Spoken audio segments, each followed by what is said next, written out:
Yo people, welcome back to a new video on this channel.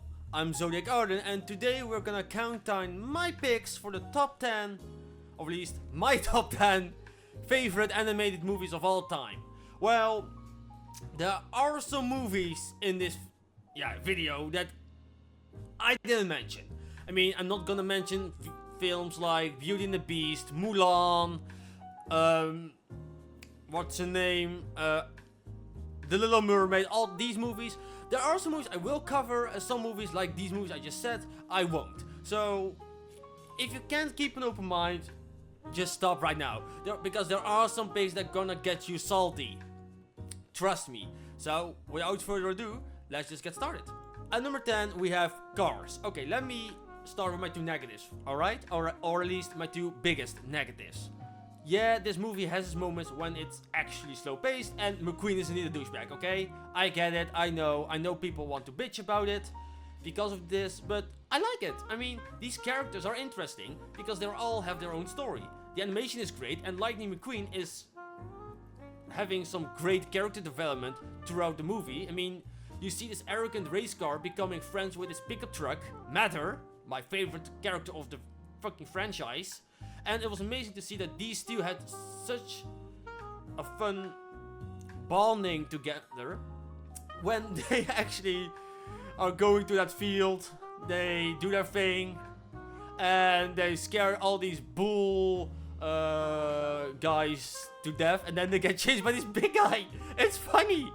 I mean, it's also nice to see the backdoor of Dr. Hudson Hornet and how much he first hates McQueen and then is like, oh, okay, I'm gonna help you in this race. I mean, you can see everyone growing in this movie. I mean, Lightning McQueen is going to Radiator Springs because, yeah, he's the trailer. Yes, he loses McQueen. Then McQueen is going to this small town, Radiator Springs, and unintentionally ruins the main street.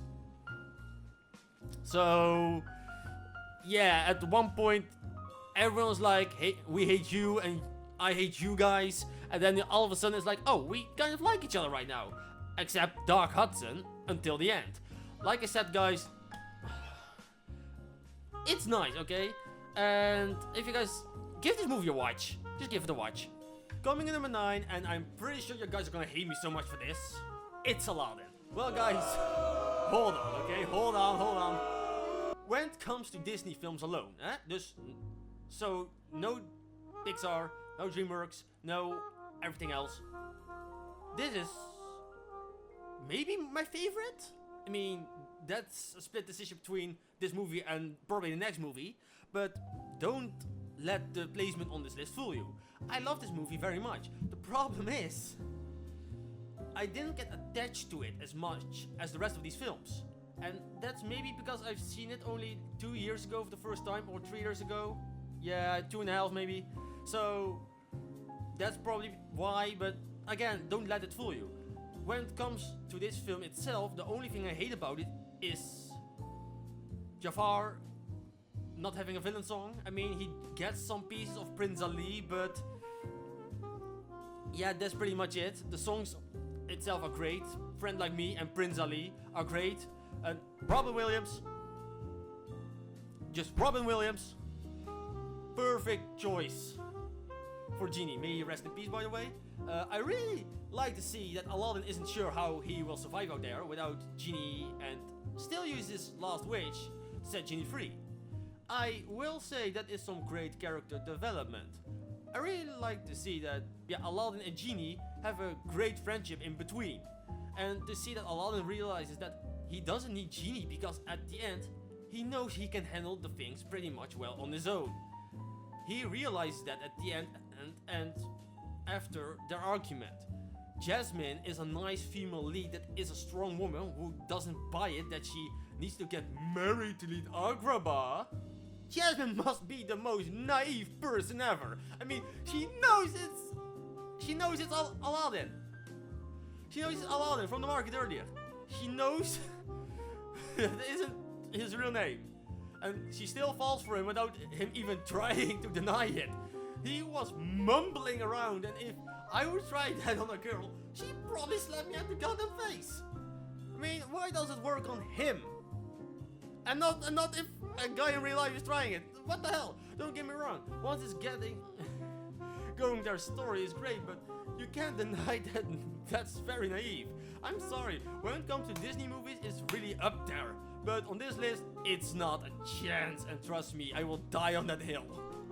Coming in number 8 on the list, and this is me really thinking that how stupid I am that you guys couldn't hate me more after putting Aladdin at number 9. At number 8 we have The Lion King. Yeah, I know, shut up. Yeah, I know. How dare I put this masterpiece at number 7 and not in the top 2. Guys, can we just not pretend that this is an untouchable movie in the animated category? Please, for the love of God in heaven. Let me get this straight. The animation is great, and that's probably one of the best openings in animated history. It has the best emphasis on best villain and villain song by Scar and Be Prepared. Timon and Pumbaa are the best side characters in animated history ever, if not in cinematic history ever. The music is, well, to be fair, I don't think I can say anything that has been said already about the music, but the problems I have with this movie are just, no. Simba is a brat, okay? He's going to this mammoth graveyard, or elephant graveyard, whatever, put the discussion down in the comments below, when he knew he wasn't allowed there. I know, I hear everybody saying right now that, yeah, but it was an accident, he didn't mean to. Shut the hell up! He went there with Nala, and he endangered both of them. Zazu is so boring that even when every time on screen I fell asleep, or I just feel bored by no repair and watch my watch. Rafiki is not enough in this movie, except for the opening scene. The last 5 minutes, maybe 2 other small scenes. I'm not sure, but I wouldn't mind if they cut him from the movie entirely. And yes, I know he's more important than that. I know he helped in the final fight as well, but still, you could have cut him in this movie entirely and let someone else take that thing all on his regard. For example, Timon or Pumbaa, or Sarabi maybe even. But still, anyway, something else. Let me ask you guys something. In the sense of African lion packs and stuff, there are probably more people in the comments who know more about this than I do. But I still want to ask, how many male lions do we see in The Lion King? 2, right? Mufasa and Scar? Yes? Yeah, we agree on that so far, right? Except for Simba, of course. Grown, adult lions. Mufasa and Scar, right? So, what could this mean? Well, more than the 3 things I want to discuss with you guys, but 3 things I want to discuss with you anyway. Rather, Nala's father is not present here in the movie whatsoever because he's dying, or he left, whatever. Anyway, he is not here. Second, Nala is secretly Scar's daughter, which means she and Simba are relatives. Or 3, and that makes it even worse. Nala is Mufasa's daughter, which makes her and Simba siblings. Like I just said, hold on. There are other people, like I said, there are other people who know more about this, how lion packs stand in real life, but it's a fair question to ask, right? I mean, I don't know. I mean, if there was a point in time this was a topic the creators talked about, let me know. I'm sorry guys, but I can't put this movie any higher. I'm sorry. Coming number 7 for me is Despicable Me. Yeah, yes, I know, right? How dare I put this movie above Aladdin or The Lion King, but we already discussed those, just calm your tits. The Minions steal this movie, and in all of these movies, they are just so goddamn funny. And to be fair, if you think these movies are for kids, well, even my dad watches these movies every time he can. For the sole reason of the Minions. Every time we watch this movie, we laugh our asses off. It's just so incredibly funny. I mean, you can have all these movies, just be the Minions, rocking chaos, and you'll laugh your ass off 100% of the time. The movie has a great cast in voice actors like Stephen Carell, Miranda Cosgrove, #iCarly, Russell Brand, and even Steven Seagal. What the hell? Where did you pull him from out of the dirt? Gru is an amazing character who goes from supervillain, who steals the moon, to a father figure, well, sort of, for the girls. Vector is funny at times. I mean, I've seen funnier, but okay. But his character also falls flat for me sometimes when he was supposed to be funny, and that's what I'm trying to say. But he's not the best comedic relief. Miss Hetty, if that's her name, reminds me a little bit of Umbridge of Harry Potter, and we all feel the same about Umbridge, right? And lastly, I want to say that this movie is nicely animated. I really like this film till no end, and yeah, what can I say? It's freaking despicable me. The whole background of this freaking video is the Minions. How much should I tell you? I will tell you what, this movie is great. Point. Now we reached top 6, and I want to tell you guys that for me, this top 6 is almost untouchable for me. So, this exception for the number 1 and 2 spot, this number 3 to 6 can change anytime soon. But don't get me wrong, it's still these 6 movies that are just timeless and perfect for me. Because at number 6 we have Ratatouille. Look, Remy is a rat who loves to be a chef. That's already a fun concept, not gonna lie. He wants to work in a goddamn restaurant. You have a main character with a unique ambition, at least for Remy is a goddamn rat, so yeah, it's unique for him, okay? Come on, give me something, okay? He has some sort of smell syndrome or something. I mean, again, correct me if rats have some strict smelling thing. I don't know, but get me. Hit me up in the comments. Because he can smell when the food is poisoned or not for the family. When he gets separated from them, he realizes he's under Paris and decides to go to Cousteau's restaurant because he is talking to Cousteau's ghost in the meantime. He's talking to a dead guy's ghost. Well, he doesn't know he's dead. Oh wait, he does. At this point, he does. Never mind. I know your fantasy can go a little wild sometimes, trust me on that, but to talk to a dead guy? Well, if it works, I guess. I don't know. When he is at the restaurant, he fixes the soup which is ruined by his future best friend Linguini, which is a funny name, who sees him, catches him, and has to drown him because his boss said so. And he doesn't, though. And these two are getting a friendship after Linguini has to make that soup again because, well, his boss thinks Linguini made it. They team up, and Remy makes Linguini do the things he has to do. Well, he controls him by using Linguini's freaking hair. Can I just say that way they find to do this scam is just freaking brilliant and funny as hell. Fuck me, come on. Come on. Remy must have been a puppeteer or some shit. Come on, what the hell? What the hell is that bullshit? The humor is the film never misses. When the boss finds out what's really happening, they make him out for nuts, and they really can work there. What the fuck?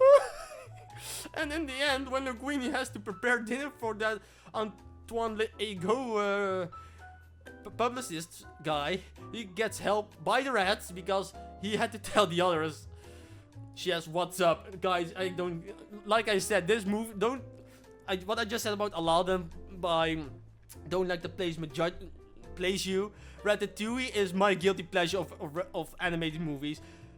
At least, yeah, behind one movie which is in my eyes untouchable. But for the rest, this movie is still fucking great. Coming in number 5 on the list is Shark Tale. I like the animation of this movie. I really do, which is probably the most criticized point of this film, which I don't get it. Haven't you guys seen Shrek? I mean, the characters are one by one just funny, cool, wacky, or just all. The humor is brilliant, and we have a great villain here with Don Lino. And don't get me started about the cast who plays these characters. Come on! Why is this movie not talked about more? We have Will Smith as Oscar, Jack Black as Lenny, Renee Zellweger as Angie, Robert De Niro as Don Lino, Angelina Jolie as Lola, and Martin Scorsese as Sykes. That's probably the best cast in animated history ever. Oscar is a fish who works at this fish wash, and wants to become famous because he sees himself as a nothing right now.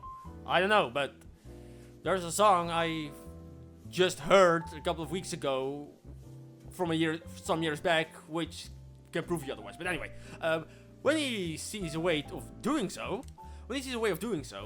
after his boss loaned him another 5,000 grand and was tortured by Ernie and burning the octopuses, Lenny's brother Frankie dies and Oscar pretends he killed him. This also sets up the friendship of Oscar and Lenny somehow, because Lenny knows Oscar didn't kill his brother. So, well, Lenny runs for it because his father doesn't accept him. He moves into Oscar's garage. What the hell? What's so cool to see is that Oscar goes from his tongue scrubber to shark slayer back to the same fish wash. Because after some realizing moments, he knows that he doesn't have to be famous for having everything he wants, because he already has everything. Don Lino finally accepts his son who he is, as Lenny is a vegetarian. I still wonder how that's gonna work with the shark, but in the case of Lenny, I allow it. In the case of Lenny, that's just fucking brilliant. Lenny is awesome. Now we reach the top 4, and at number 4 I have Monsters Inc. I adore this movie. This is for real one of the first movies I've seen in my life. So the nostalgia factor is on full effect here, like with the next movie at number 3. So yeah, let's get the show on the road, I guess. The music is great, the characters are likable, the leads in Mike Cassidy are awesome, and it has good villains, nicely animated. I mean, Randall's a good villain in my eyes, and the only problem I have with Randall is that he hates Sully and Mike, but we don't know why he hates them until, the prequel comes out like, how many years later? 12, 13 years later? In 2013?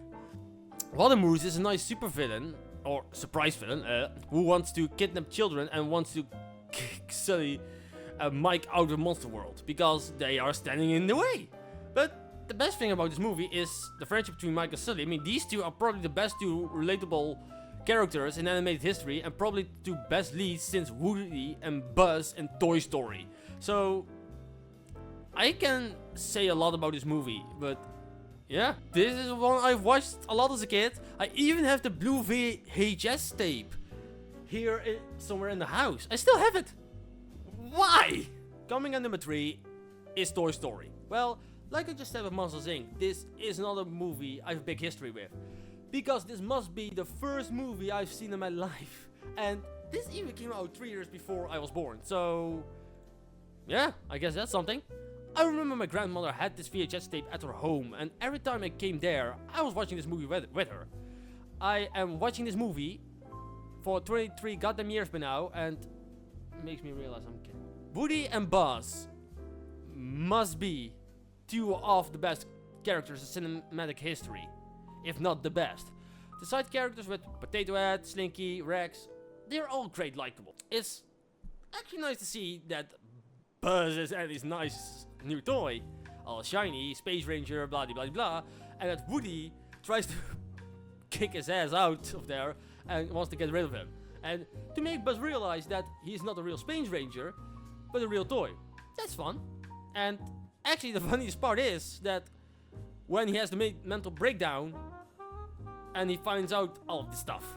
Something else I like in this movie is the voice acting. I mean, come on, you have Tom Hanks and Tim Allen as Woody and Buzz. I mean, the jokes are funny, and however everybody turns on Woody when they think he got rid of Buzz is amazing. The way Woody and Buzz become friends at last is brilliant, and the way they play it was amazing. Guys, I can keep talking about this movie, but you guys are probably wondering why it's only at number 3 and not at number 1.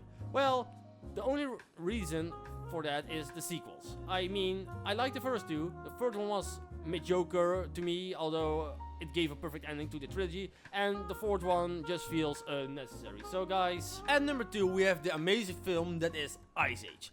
From the opening scene to the very last second, this film doesn't disappoint. The characters, the animation, the story, the humor, everything about this film is just amazing. We see a serious and cranky mammoth, Manny, and a slug called Sid, who is just completely chaotic, to team up to bring back a baby to his father after they find him in the arms of his mother. When Tiger Diego joins to secretly steal the baby for the pack to revenge reasons, all hell breaks loose. When the Diego turns on the other tigers, he is giving Manny and Sid the time to finally bring the baby back to his father. These three becoming the best friends on probably the best of this entire film. I mean, it's just cool to see that these three individuals with three completely different characters and personalities become world's best friends. I mean, how the hell? Really? I mean, you can say that. And then number 1, no shocker for anyone who knows me, it's Kung Fu Panda. Look guys, if you guys don't know me, I've seen this movie like 300 times already. Every time about this movie is great. Everything. The animation, its characters, storyline, villain. Po is just this lazy panda who doesn't want to work in his father's newer restaurant and wants to learn Kung Fu. When he is picked to be the Dragon Warrior, with pure luck, but yeah, you know, I digress, he can do so. There's only one tiny problem, just, you know, one tiny bit. He doesn't know any Kung Fu. Well, I think I'll join Master Shifu when he said, we now have level 0. You really see Po struggle. As nobody likes him in this dojo. Yeah, well, maybe except Man Survivor, but, you know, still. Majority doesn't really like him, or at least doesn't want them here. Here. And you see how desperate Shifu is getting when time is slowly running out, and he has to train Po, this lazy panda, after he heard from Master Oogway that his old student Tai Lung has escaped from prison.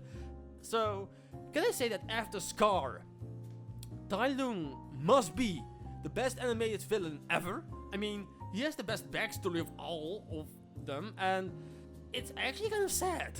I mean, adopted and raised by Shifu since he was a baby, trained his ass off from a young age, only to make Shifu proud of him, so he could be the Dragon Warrior. But when Master Oogway said otherwise, Shifu didn't even argue it. And no, you're not gonna tell me that at this point, even before Tigress and the rest of the Furious 5 even existed, Shifu knew Tai Lung wasn't meant to be the Dragon Warrior. You're not gonna make me you're not gonna make me seriously believe that. I call shenanigans, which finally results in Tai Lung going on a rampage that gives him a one-way ticket to prison for 20 goddamn years. Can I also say that his breakout scene was the most badass I've seen ever. This guy knocks out all the guards in prison, even blowing some of them up in the process, and then sends back the messenger to tell the tale. The training montage of Po and Shifu is fantastic, and the way how Shifu has to train Po is funny as hell. I mean, you literally are training this lazy ass panda who does nothing more than eating by training him to eat. Okay, that works, I guess. I mean, sure, the fight between Tai Lung and the Five is amazingly shot, and the Five were going on all fours against this guy, and even then he kicks their asses. The final fight between Shifu and Tai Lung was very satisfying to see, and especially when Shifu really feels sorry how things have happened between them. I mean, yeah, okay, to be fair, the fight between Po and Tai Lung was damn funny, but yeah, to be fair, Po would have won anyway when Shifu was already get Tai Lung tired as hell. So yeah, I mean, I assume that Tai Lung is fit as hell, but yeah, still, Tai Lung had already 2 fights already in that same day, and then Po shows up and like, oh yeah, wait, you did round 3, let's go. Yeah, right, guys. Anyway, thank you guys so much for watching. Let me know what your top 10 favorite animated movies are in real life. Let me know down in the comments below. I hope you liked this ranking, so don't forget to like the video if you haven't already. Subscribe to the channel if you haven't already. That would really help me out. And yeah, I will see you next time, guys. Bye bye.